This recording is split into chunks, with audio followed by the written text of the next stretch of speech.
Assalomu alaykum. Bugun 7-may xudo xolasa Toshkent viloyati Zangiota tumanidamiz. Ko'rib turgan daraxtlar Giant Red navi. Endi bu ishlar gilosda bilasizlar, hosildan keyin daraxtlarni kuchli kesib bo'lmaydi. Sababiki mevalari ikkitalik bo'lib qolishi mumkin. Endi bu hosilga to'liq kirgan bog'lar uchun, lekin nishona ko'rsatadigan yillariga ruxsat beriladi. Unda ham istisno bilan, agar ichkarida shoxlari ko'p bo'ladigan bo'lsa. Xo'p.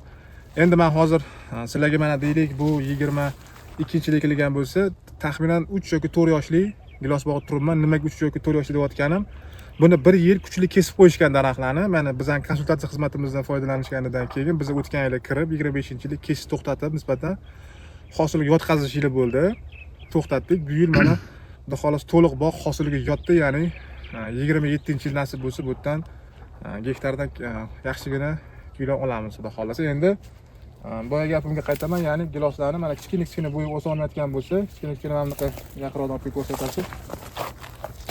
Jon liderchalarni yengil, mana bu liderni biz kuzgacha, ya'ni avgust oyigacha baland o'stirib olishimiz kerak bo'ladi. Mana bu ham buni ham ko'rsatasiz. Mana bitta tekis liderni o'zi qoladi, qolgani ketadi mana. Bu yerda xuddi shunaqa mana bularni olamiz. Mana e'tibor berayotgan bo'lsanglar, o'rtasidan kuchli kesmadim qaysi birini, faqat liderlarga yordamchi bu sifatida. Mana men kichkina buyilga 1 yoshli o'zlarini olib tashlayapman. Taxminan 1 metrdan pastdan chiqqan mana menga o'xshagan yon shoxlarni qoldiramiz, ko'rsatasiz tomonda. Mana bular qoldirdik bularni to'liq. Sababi bular ham xudo xolasa keyingi hosilga yotib 28-yilga bu ham to'rni qo'shadi daraxtlarga. Endi mana bu daraxt ham ko'ramiz. Mana bu yerda mana bo'yi sal pastroq. Shuning uchun bularni olib ikkiga o'stirib olishimiz kerak bo'ladi. Mana bu yerda ham xuddi shunaqa ish qilamiz. Bularni olamiz. Endi bu daraxtning mevasini ko'rsatamiz. Hop, bu mana Giant Red navi. Mana bu qo'shmoqliklari shu o'tgan yilgi juda qattiq issiqlik sabab qo'shmoq bo'lgan. Endi buni pishishigacha yana 1 hafta bor. Hozir bugungi kundagi kalibrni o'lchaymiz. Taxminan shu 28 mm chiqishi kerak, xudo xolasa. Bismillah. Mana 28-29 chiqdi bu. Mana. Kalibr ko'ryapsizmi?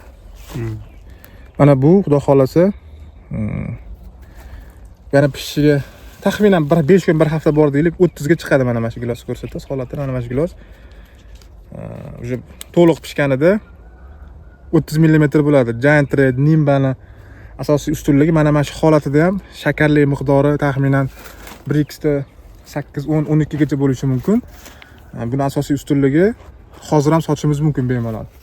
Va yana bitta asosiy hamma bog'bonlarimizni qiynaydigan, sifatiga ta'sir qiladigan bitta omilni ko'rsataman. Ya'ni mana bu omil hisoblanadi. Bu ikkitalik bo'lib qolishiga sabab mana bu gilos gul kurtaklari mana ko'rsatasiz. Mana o'zi shakllanyapti bu gilos gul kurtaklari. Bularni biz mana shu hosil terib bo'lgandan keyin, esida bo'lsin, hosil terib bo'lgandan keyin 2 hafta davomida shu ko'rgan gul kurtagilarni ham ko'rsatasiz. Shu rivojlanayotgan gul kurtagilarni hammasini ustiga maxsus turpoq bor, kaolin degan. O'sha kaolin degan turpog'i sepsak, xudo xolasa sifatli mana bunaqa hosil olamiz bemalol.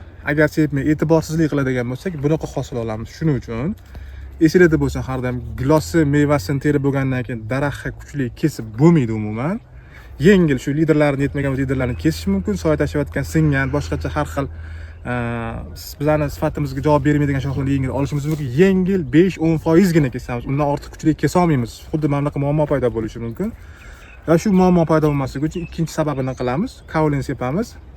Taxminan 100 litr suvga 3-4 kilogramm atrofida sepsak, xudo xolasa, giloslarning sifati bundan-da yaxshi va mana bundanga o'xshab 28+ kalibrli hosildorlik bo'ladi bemalol.